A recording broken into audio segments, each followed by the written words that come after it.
50% of your payout will be in dollars, another 50 in the new cryptocurrency. Yes. To be more invincible, my friend. இந்தியாவே வாங்குற இந்தியாவே விற்கிற ஒப்பந்தம் இங்கே கையெழுத்தாகுது. இதை விட்டு போட்டு இந்திய அரசியல்னு எதையோ பேசிகிட்டு இருக்காங்க. என்னமோ போங்க.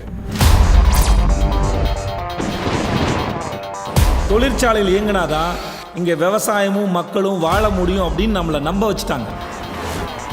விவசாயம் பண்ணால் மட்டும்தான் இங்கே தொழிற்சாலைகள் இயங்க முடியும். அதான் உண்மை. இந்த மண்ணில் தான் எல்லா தொழிற்சாலைக்கும் தேவையான மூலப்பொருள் எல்லாம் விளையுது. அதை வாங்கி வியாபாரம் பண்ணுற அத்தனை பேரும் லாபம் பார்க்குறாங்க.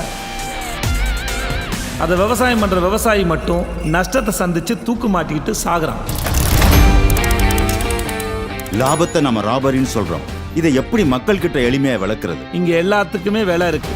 உற்பத்தி பண்ண பொருளுக்கு, உழைப்புக்கு, நம்மளோட திறமைக்கு. நான் வச்ச விலை லாபத்துக்கு இல்லை, கஷ்டப்பட்டு உழைச்ச ஒரு குடும்பத்தோட அசலுக்கு.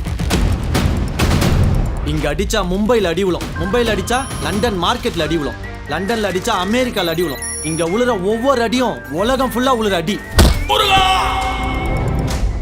எல்லாமே சட்டப்படி தான் நடக்குது. பஞ்சார அதிபரும் கரும்பார அதிபரும் உன் மேல ரொம்ப கடுப்பா கோபமா இருக்காங்களே.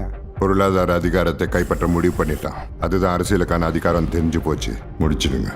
ஆனா உழைக்கிற ஜனங்க என் மேல அன்பா தானே இருக்காங்க. ஜனங்க எப்பவுமே இப்படி இருப்பாங்கன்னு நீ நம்புறியா?